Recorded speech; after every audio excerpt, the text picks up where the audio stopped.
नमस्कार, जम्मू कश्मीर की खास खबरें देख रहे हैं आप सब। मैं हूं आपके साथ साहिल केरने। चलिए शुरुआत करते हैं खबरों की। अखिल भारतीय विद्यार्थी परिषद की जम्मू में आज स्टेट कॉन्फ्रेंस का आयोजन किया गया। कॉन्फ्रेंस का शुभारंभ केंद्रीय राज्य मंत्री डॉक्टर जितेंद्र सिंह ने किया। मीडिया को संबोधित करते हुए डॉक्टर जितेंद्र सिंह ने कहा कि ये कॉन्फ्रेंस इनोवेशन व स्टार्टअप के युग की पीढ़ी है और ये पीढ़ी भारत को नया मुकाम पर पहुंचाने में अहम भूमिका निभाएगी। इस दौरान उन्होंने सैटेलाइट विक्रम की लॉन्चिंग को लेकर भी अपना पक्ष रखा।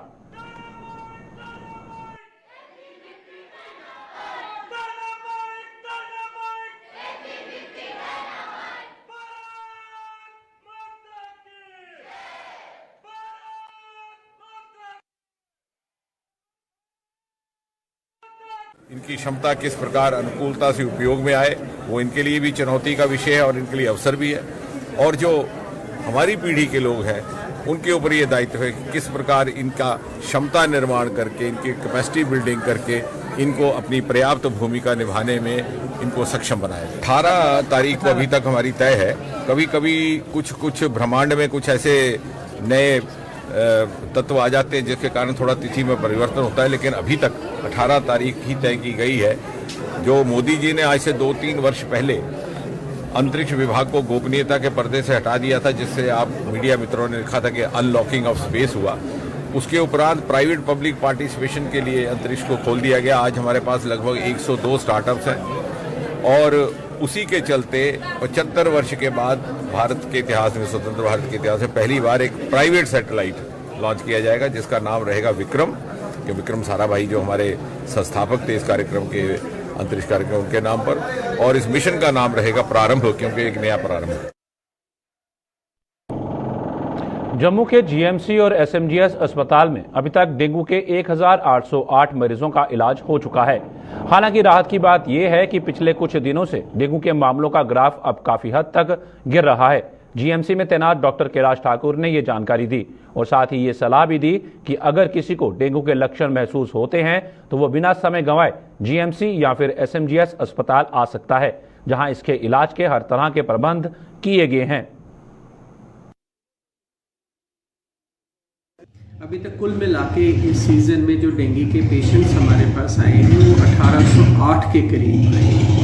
तो पिछले कुछ दिनों से जो है केसेस की जो रिपोर्टिंग में थोड़ा सा डिक्लाइन देखने में आया है, वो अच्छी बात है। बट आपके माध्यम से दोबारा से सभी से ये रिक्वेस्ट है कि जो प्रिवेंटिव एस्पेक्ट है, जिसमें अपने हाथों को, अपने पाँवों को, टांगों को ढक के रखने की जो हमें आवश्यकता है, ताकि हमें मच्छर से काटने से हमें जो है हम बच सकें। अगर किसी को फीवर हो भी जाता है तो कोई घबराने वाली बात नहीं है। हमारे पास टेस्टिंग की और ट्रीटमेंट की बहुत उम्दा सुविधा जो है वो उपलब्ध है। आप हॉस्पिटल में आ जाए, ओपीडी में भी हमारे पास डॉक्टर्स हैं और लैब टेस्टिंग की सुविधा उपलब्ध है। अगर 4 बजे के बाद आते हैं तो इमरजेंसी में आ जाएं, वो 24/7 जो है वो फंक्शन कर रही है। और डॉक्टर्स जो है टेस्टिंग के बाद जो है आपको एडवाइस करेंगे। आम आदमी पार्टी की जम्मू कश्मीर इकाई ने सरकार से आंगनवाड़ी वर्करों और हेल्परों की मांगों को जायज ठहराते हुए सरकार से इनकी सुनवाई करने की मांग की है। पार्टी प्रवक्ता गगन प्रताप सिंह ने जम्मू में आज एक प्रेस कॉन्फ्रेंस के दौरान आरोप लगाया कि आंगनवाड़ी वर्करों और हेल्परों की मौजूदा समय में जो हालत है उससे सरकार के बेटी बचाओ और बेटी पढ़ाओ का नारा भी साकार होता नहीं दिख रहा। गगन प्रताप सिंह ने सरकार से इन लोगों का वेतन बढ़ाने और बकाया वेतन के साथ साथ मानदेय का भी जल्द भुगतान करने की मांग की है।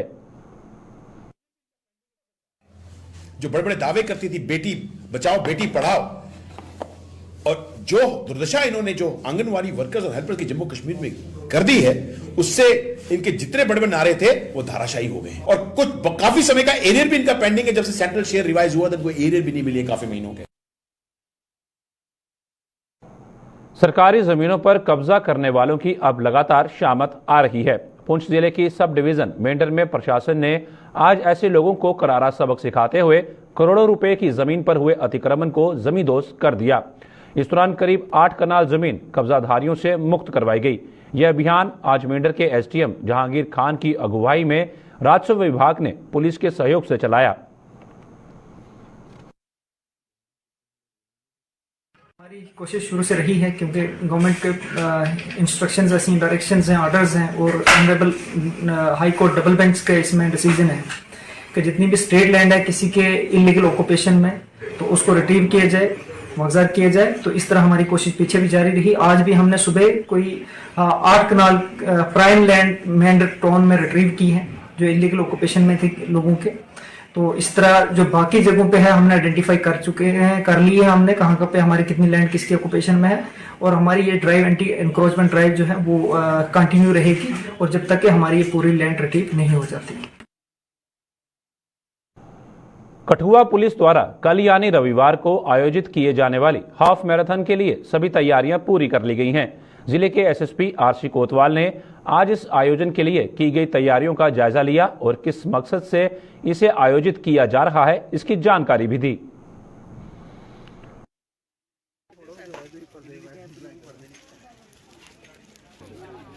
ये हाफ मैराथन रही थी। इसमें 3 कैटेगरीज में लोग दौड़ते हैं और एक आपकी 21.1 किलोमीटर रहेगी जिसमें लोग 10.55 किलोमीटर का दौड़ के 10.55 किलोमीटर का वापस आके इसी ग्राउंड में खत्म होगा। दूसरी कैटेगरी जो है वो 10 किलोमीटर की है, मेल फीमेल की। उसमें भी लोग 5 किलोमीटर तक दौड़ेंगे और 5 kilometre back to the stadium. तो इसका उसके अलावा जो सबसे बड़ा ग्रुप होगा वो 5 किलोमीटर का होगा रन फॉर फन में। और इस हाफ मैराथन का मकसद जो है यूथ एंगेजमेंट प्रोग्राम है कठुआ पुलिस की तरफ से। 10 किलोमीटर के ग्रुप में हमने एक 45 to 60 का ग्रुप बनाया हुआ है और एक 60 इयर्स प्लस का ग्रुप भी बनाया हुआ है जिसमें भी 10-20 लोग जो आके वो दौड़ेंगे। और मुझे लगता है बच्चों को वो एक मोटिवेशन भी होगी। और 5 किलोमीटर और 10 किलोमीटर में यंगस्टर्स दौड़ रहे हैं और हमारा मकसद भी यही है कि ज्यादा से ज्यादा यूथ को हम एंगेज करें और उनको स्पोर्ट्स एक्टिविटी में पार्टिसिपेट करने के लिए इंस्पायर कर सकें। केवल कठुआ के इसके 10 लोग बाकी 9 डिस्ट्रिक्ट्स हैं, वहाँ पे उनको रिक्वेस्ट भी की है कि वहाँ से जो बच्चे इंटरेस्टेड हैं दौड़ने में और पार्टिसिपेट करने में वो आ जाएं और उनको हम यहाँ पे फैसिलिटीज भी प्रोवाइड करवाएंगे। और जम्मू से, सांबा से, कठुआ से, इवन पठानकोट से, डोडा से और 1-2 बच्चा मुझे कश्मीर से भी दिखा जो यहाँ पे इसमें पार्टिसिपेट करने के लिए आए हैं। पीएचई डेली वेजरों ने उनके मसलों के हल के लिए भाजपा द्वारा कोर कमेटी का गठन करने के लिए उसका आभार जताया है। डोडा के पीएचई डेली वेजरों ने कोर कमेटी में शामिल भाजपा नेताओं से उम्मीद जताई है कि वो उनकी उम्मीदों पर हर हाल में खरा उतरेंगे। हैं जम्मू में, उनके साथ जो वादा रविंदर रैना जी ने किया था वो आज हमें दिख रहा कि वो खरे उतर रहे हैं। और जो श्यामलाल चौधरी साहब हैं, श्यामलाल शर्मा जी हैं, उन्होंने कल जो कोर कमेटी बिठाई है इस पे भी हमें एक भरोसा बना है, एक विश्वास जगा है कि मत अब हम डेली विजनों का कुछ मसला हल होगा।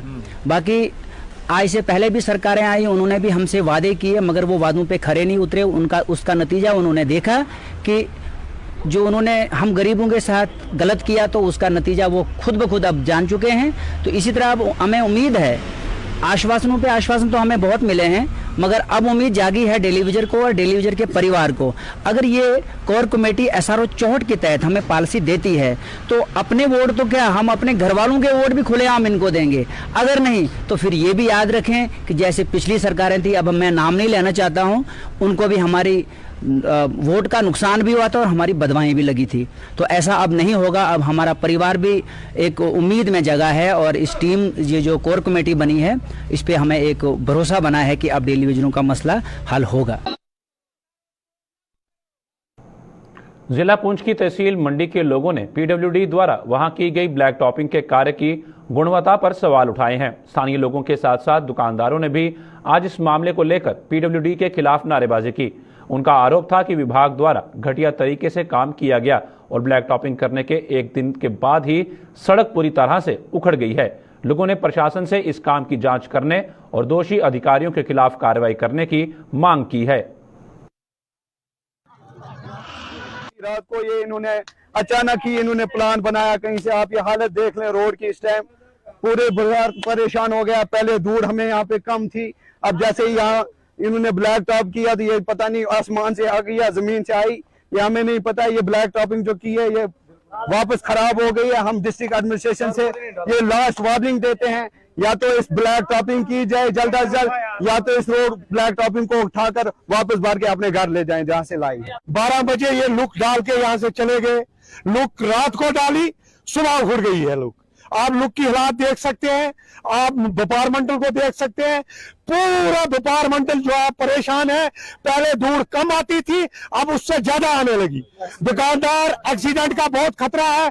मोटर व्हीकल जो है, मोटर व्हीकल बिल्कुल नहीं चल सकता है मार्केट में, और किसी टाइम भी कोई भी हादसा मार्केट में हो सकता है। लुक वालों ने पैसे लेने हैं, ब्लॉक टॉपिंग के पैसे लेने हैं, वो डालकर चले गए। गवर्नमेंट एडमिनिस्ट्रेशन जो है वो सरासर धोखा कर रही है, जो कि यूटी के दौर में ये कुछ होना नहीं चाहिए, जबकि बीजेपी सरकार के दौर में ये कुछ हो रहा है। आप देखें जनाब वाला, पूरे दुकानदार इस टाइम परेशान और परेशान हाल है।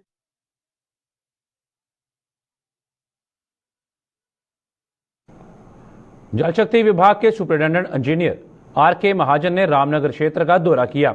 इस दौरान उन्होंने जल शक्ति विभाग के अधिकारियों व कर्मचारियों के साथ साथ पंचायत के सदस्यों से बैठक की और पानी की किल्लत को लेकर मंथन किया।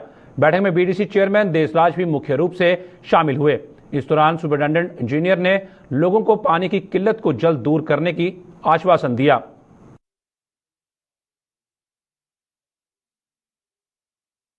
देखिए, कल हमारे सरपंच कुछ लोग जो उधमपुर ऑफिस पीएचई में एससी साहब से मिले, तो हमने वहाँ पे जाके जैसे हमारी रुमैनी और पलारन क्या बोलते हैं कथीलगंजू पानी की प्रॉब्लम जो है, तो हमने एससी साहब से बात की।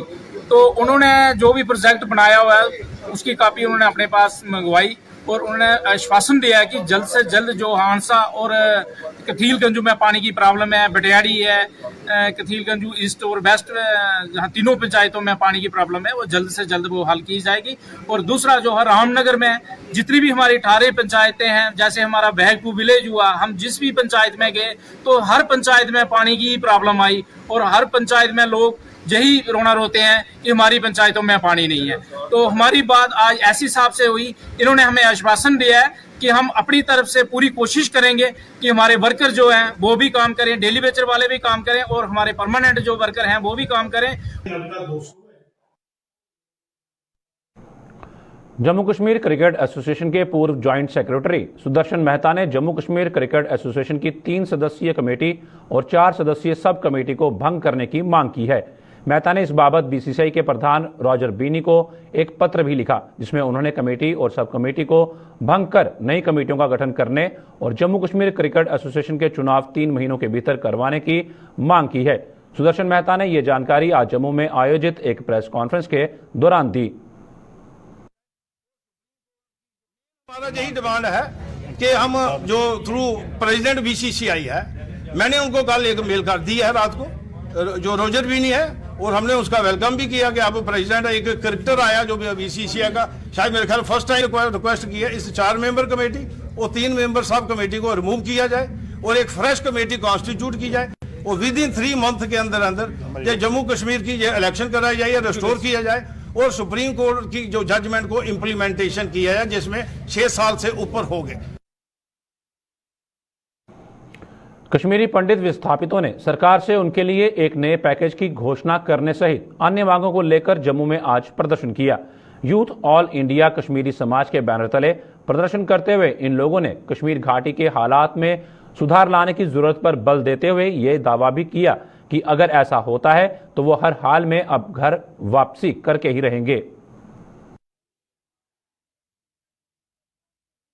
ये मांग करते हैं भारत सरकार से कि आप नई पैकेज की घोषणा करें, कम से कम नए 15,000 जॉब्स की घोषणा करिए और उसके बाद जो हमारा ओवरएजेड सेक्शन है उनके लिए 15,000 लोगों को मुआवजा दे दीजिए। और ये सब देने के बाद हम कश्मीरी पंडित, कोई ऐसा इंप्रेशन आज की डेट में नहीं देना चाहता है कि हम कश्मीर को भूल चुके हैं या डर के मारे अब भागेंगे। हमने ये फैसला किया है कि जितने भी हमारे एम्प्लॉइज भाई कश्मीर जम्मू में प्रदर्शन पे है, आप कश्मीर के हालातों पे सुधार लाइए, वहाँ की नॉर्मलसी को आप रेस्टोर करिए।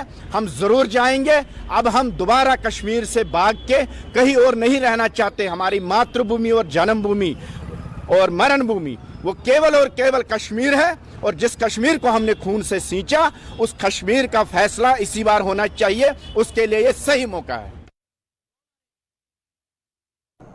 जिला डोडा के भद्रवा इलाके के किसान लेवेंडर की खेती के बाद अब मैरीगोल्ड के प्रति रुझान दिखा रहे हैं।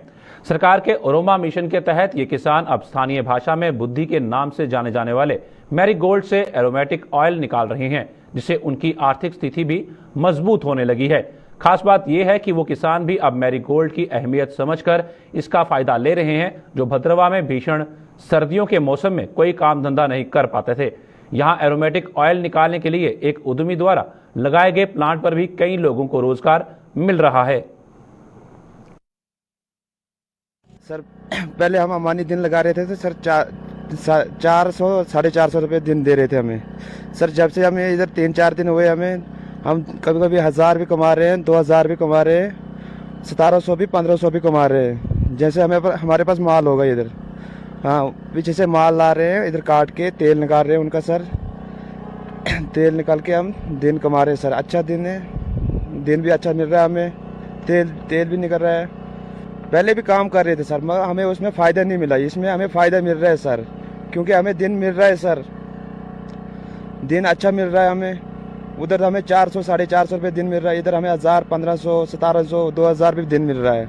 मैं यहाँ इस प्लांट का ऑपरेटर हूँ, इन लड़कों को भी सिखा रहा हूँ, तो बहुत इजी है। तो आने वाले समय में भी आगे जहाँ प्लांट लगेंगे तो और ट्रेन लड़के हो रहे हैं।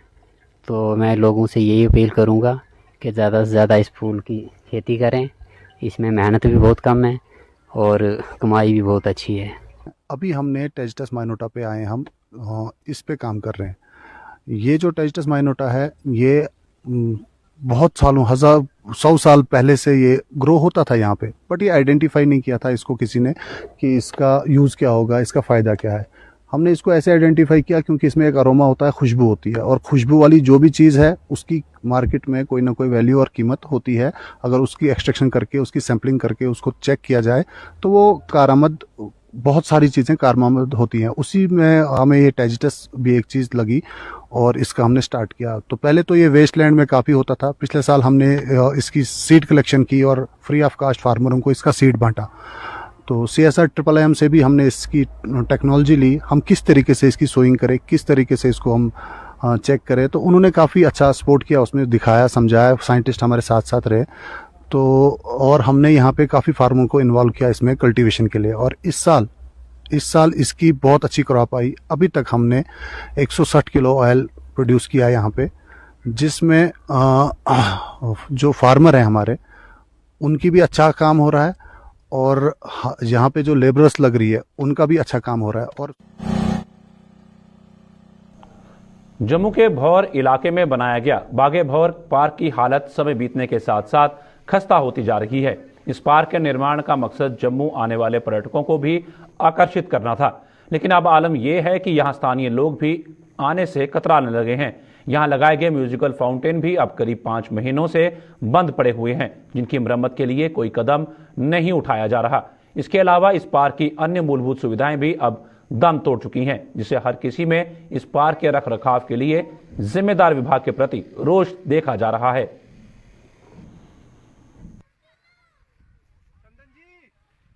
हमारे जम्मू डिस्ट्रिक्ट के अंदर बहुत अच्छी पार्क बनी थी। मैं कहता हूँ जम्मू प्रोविंस के अंदर इतनी अच्छी पार्क नहीं थी और इतना इसका विस्तार हुआ था। रात को जहाँ पर रंग बिरंगे फाउंटेन चलते थे उसको देखने के लिए शहर से भी लोग आते थे, अडजॉइनिंग एरिया के लोग आते थे और जो एक बड़ा टूरिस्ट का एक अच्छा हब बन गया था। लेकिन बड़ी बदकिस्मती है कि आज 5 महीने हो गए हैं और जब बरसात आई, बरसात में फ्लड आया और काफी सारा नुकसान हो गया पार्क को। लेकिन अभी तक पार्क की तरफ से या प्रशासन की तरफ से वहां पर जो फाउंटेन है उनको मेंटेन नहीं किया गया। और आज शाम को आप देखो कई बार सिर्फ वो जो सोलर सिस्टम की लाइटें हैं वही चलती रहती हैं। टूरिस्ट जो है नाम मात्र आता है, दिन को फिर कोई न कोई आता है, लेकिन शाम को जहां पर सन्नाटा छाया रहता है। तो इतना पैसा अगर सेंट्रल गवर्नमेंट ने दिया, इतनी अच्छी पार्क बनाई और वो अगर यूज नहीं हो रही है, लोगों को उसका लाभ नहीं हो रहा है, तो मैं समझता हूं कि ये प्रशासन की बहुत बड़ी नालायकी है। LG साहब को इस ओर ध्यान देना चाहिए ताकि जो हमारी खूबसूरती इस इलाके की बनी थी वो मेंटेन रह सके और जो है है जो टूरिस्ट जहाँ पर ज़्यादा से ज़्यादा आए, और जहाँ पर टूरिस्ट ज़्यादा आएगा तो इकॉनमी जो है हमारी जो इसकी स्टेट की वो बढ़ेगी और हमारा एरिया जो है वो भी खुशहाल हो जाएगा। धन्यवाद। बागे बोर पार्क एक ड्रीम प्रोजेक्ट है लेफ्टिनेंट गवर्नर साहब का, और इस लेफ्टिनेंट गवर्नर साहब ने केंद्रीय गृह मंत्री साहब से इस बागे बोर पार्क का इनॉग्रेशन करवाया था, और हमें लगा था कि जिसका इनॉग्रेशन गृह मंत्री साहब ने किया है उसको डिपार्टमेंटली प्रायोरिटी में हर काम को बड़े जल्दी हल करेगा। लेकिन पिछले 3-4 महीनों से बागे बोर पार्क का म्यूजिकल फाउंटेन बंद पड़ा है। बाढ़ की वजह से म्यूजिकल फाउंटेन को और बाउंड्री वाल को नुकसान हो गया था, उसकी अभी तक भी भरपाई डिपार्टमेंट नहीं कर पाया है। अधिकारियों को बार बार कहने के बाद भी कभी टेंडर हो गया है, टेंडर होने के बाद कॉन्ट्रैक्टर काम को डिले करते हैं, और अधिकारियों को बार बार बोलने के बाद भी कि ठेकेदार को ब्लैक लिस्ट करो, लेकिन ना जाने किस वजह से अधिकारी ठेकेदार पर शिकंजा नहीं कसते हैं। इस म्यूजिकल फाउंटेन की वजह से बागे बोर पार्क में सुबह शाम आने वाले लोग अब आना बंद कर गए हैं। प्रधानमंत्री आवास योजना देश के गरीब लोगों के पक्के मकान का सपना साकार कर रही है, लेकिन भद्रवाह की पंचायत भोड़ा के गांव थुब्बा के एक परिवार के लिए ये योजना जी का जंजाल बन गई है। इस योजना के तहत इस परिवार ने अपना पुराना मकान तोड़कर नए मकान की बुनियाद डाली थी, लेकिन 3-4 महीने बीतने के बावजूद इस परिवार को योजना की किस्त भी न मिलने से इनके आशियाने का निर्माण कार्य रुक गया है। मौजूदा समय में ये परिवार खुले आसमान के नीचे रहने को मजबूर है। दूसरी ओर सर्दियां शुरू होते ही इस परिवार को अब बर्फबारी का डर भी सताने लगा है। नहीं है, घर भी हमें उखाड़ दिया, पूरा सब कुछ कर दिया, तो अब प्लांट भी दे दिया, तो बैठना कहाँ है, हमें टेंटों में दिन गुजार रहे हैं हम, तो क्या करना, हमारे बच्चे भी बीमार हो गए, सब बीमार हो गए, तो माल के लिए जो डंगर है हमारे, उनके लिए भी बैठने के लिए भी कोई जगह नहीं है हमारे पास, कैसे रखना उनको भी, कोई नहीं आता हमारे पास इधर। तो मेरा मसला क्या है कि जब ये काम वगैरह आए थे कुछ, तो इन्होंने बताया कि आप जैसे ये काम करेंगे तो आपको किस्त दे देंगे, तो मैंने प्लांट वगैरह भी दे दिया, डीपीसी भी डाल दिया, तो मेरी किस्त आई नहीं। अभी 3 महीने से ऊपर है, 3.5 महीने, तो अब बर्फ पड़ रही है, तो बर्फ में मैं भाई के घर में रहता हूँ, ऐसे उधर एक टीना जैसा लगा है तो उधर सोता हूँ, फिर सुबह जागता हूँ तो दिहाड़ी लगाने जाता हूँ। तो बस यही परेशानी कि हमारी आवाज़ जो है मतलब आगे प्रशासन तक पहुंचनी चाहिए, और जो कलेक्टर हैं आगे तो उन तक पहुंचनी चाहिए, हमारी यही गुजारिश है। तो ज़्यादा मैं बोलना नहीं चाहूँगा, मगर हमारी सुनाई नहीं हो रही है, यही हमें अफसोस है कि हम बहुत ही परेशान हैं इस वजह से सर। तो हमें सारे कागज शाकल भी दिए, तो हमें बोलते हैं आज पड़ेगी किस्त, कल पड़ेगी, जाओ बाजार पता लो, और मैं रोज आती हूँ तो रोज कुछ नहीं मिलता, उल्टा वो जो होते हैं 10-15 रुपए वो भी किराया दे देती हूँ, तो बस घर में नहीं कोई कुछ है, नहीं कोई कुछ, बहुत सख्ती हालत है। ठंड में बीमार हो गई, मैं दवाई देने के लिए भी कोई नहीं है घर में, चले गए सारे बच्चे बीमार हो गए, तो ले गए जम्मू में, कोई टोटे में, कोई कहाँ। जिला सांबा में एक्सप्रेस वे का निर्माण कार्य जोरों पर है और इसके अधीन कई लोगों के मकान और दुकानें आ रही हैं। ऐसा ही एक परिवार जम्मू पठानकोट राष्ट्रीय राजमार्ग के स्वांखा मोड़ इलाके में ढाबा चलाकर अपनी रोजी रोटी कमाता है और यही पर रहता है। इसी परिवार के रोजगार एकमात्र साधन ये ढाबा भी एक्सप्रेस वे की भेंट चढ़ गया है। इस परिवार ने सरकार से उन्हें उचित मुआवजा देने की मांग की है ताकि वो किसी अन्य जगह पर अपना रोजगार फिर से शुरू करने के साथ साथ रहने के लिए छत का निर्माण कर सके। रोड से आ गई तो जनाब सानू अच्छा मुआवजा दिता जाए तो अभी अपना अगे पीछे रोजगार बना लीए। कितने चिर का ढाबा कर रहे? ढाबा करते करते सर 50 साल हो गए, 50 साल के बच्चे पाले करने, प्यो दादे सब इतने मारे खत्म हो गए। 50 साल तू ढाबा कर रहे? हाँ 50 साल, दादे परदादे भी साडे इत्थे रहंदे सी, ਇਹ ਸਾਨੂੰ 2-10 ਮਰਲੇ ਜਗ੍ਹਾ ਦਿੱਤੀ ਹੈ ਰਹਿਣ ਵਾਸਤੇ ਤੇ ਬਸ ਇਹਦੇ ਵਿੱਚ ਹੀ ਗੁਜ਼ਾਰਾ ਕਰ ਰਹੇ ਅਸੀਂ ਤੇ ਜਨਾਬ ਸਾਨੂੰ ਦੂਸਰੀ ਰੁਜ਼ਗਾਰ ਦਿੱਤਾ ਜਾਏਗਾ। ਹੁਣ ਤੋਂ ਕੀ ਮੰਗ ਕਰਦੇ ਹੋ ਗਵਰਨਮੈਂਟ ਨੇ? ਅਸੀਂ ਇਹ ਮੰਗ ਕਰਨੇ ਆ ਕਿ ਸਾਨੂੰ ਅੱਛਾ ਮੁਆਵਜ਼ਾ ਦਿੱਤਾ ਜਾਏ ਤਾਂ ਕਿ ਸਾਡੀ ਰੋਜੀ ਰੋਟੀ ਵੀ ਚੱਲ ਜਾਏ ਔਰ ਸਾਡਾ ਘਰ ਵੀ ਬਣ ਜਾਏ। ਕਿੰਨੇ ਚਿਰ ਦਾ ਢਾਬਾ ਕਰਾ ਜੀ? 50 ਸਾਲ। ਤੇ ਹੁਣ ਕੀ ਗੱਲ ਹੋਈ? ਉਹ ਸਭ ਰੋਡ ਰੋਡ ਦੇ ਵਿੱਚ ਦੋਵੇਂ ਕੀ ਮੁਆਵਜ਼ਾ ਵਗੈਰਾ ਦਿਆ ਦੇ? ਹੁਣ ਦੋਹਾਂ ਕੀ ਮੰਗ ਕਰਦੇ ਹੋ? ਸਾਨੂੰ ਬਸ ਇਹੋ ਚਾਹੀਦਾ, ਮੁਆਵਜ਼ਾ ਚਾਹੀਦਾ। ਮੁਆਵਜ਼ਾ ਚਾਹੀਦਾ। ਆਪਣੇ ਹਿਸਾਬ ਦਾ ਹੀ ਬਣਾ ਸਕਦੇ ਹਾਂ। अपना ਜਿਹੜਾ रोजी रोटी चला सके।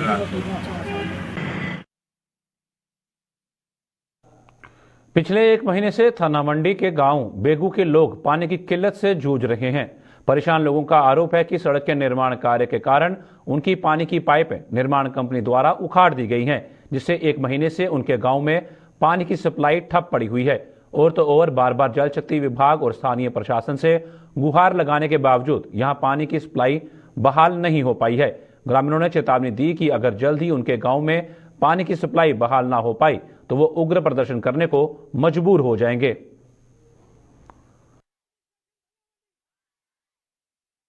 महीने थू असांखे पानी कोई नहीं। रोड वाले पाइपा पट्टियां, रोड वाले ने पिछे पाइपा का ठेका लिया हुआ तो कोई पानी नहीं असांखे। बार बार तहसीलदार को भी गया, तहसीलदार ने आख्या कि पानी 2 दिन तो अंदर अंदर ठीक हो जासी। तो कल भी साड़ा PHE ने बंदा तहसीलदार ने बुलाया कि पाइपा लगी हैं, उसने जवाब दिता कि कोई पाइपा नहीं लगी। पाले ने मोड़ विच पाइपा पूरी डैमेज की इन कंपनी वाले। इस टाइम तक का संगी पानी कोई नहीं। धर्मराज कंपनी कंस्ट्रक्शन जड़ी है उसने रोड पट्टी नहीं है, पाइपा पूरी पट्टी सटी हुई, कोई पानी नहीं आ सकी। आपने आज 1 महीना हुई है की असं बार बार अपील की है कि पानी ने मसले विच किया जाए, कोई पानी ने हल किया जाए। लेकिन तहसीलदार को जाने, तहसीलदार बार बार ये चीज़ आखना है कि पानी ठीक हुई है। कल फिर PHE वाले की बुलाया उत्थे दा है जी पानी जेड़े उत्थों ने लाइनमैन सन उन्होंने आख्या पानी ठीक हुई है साड़ा। ते साढ़े इत्थों ना जड़ा लाइनमैन है उसी बुलाया तहसीलदार ने, तहसीलदार की जवाब दिता उसने कि 1 महीने तो पाइप जड़ी है पट्टी हुई है, पानी कोई नहीं आ रहा। 1 महीने से हम खज्जल हो गए, न वॉशरूम के लिए पानी है, न पीने के लिए है, न कपड़े धोने के लिए। चलो वो तो है, यहाँ तक कि अपने जो माल मवेशी हैं उनके लिए भी पानी पिलाने के कोई बंदोबस्त नहीं है। तो हम एडमिनिस्ट्रेशन के पास भी गए थे, उन्होंने भी कुछ किया बट उसका कुछ नतीजा नहीं निकलिया।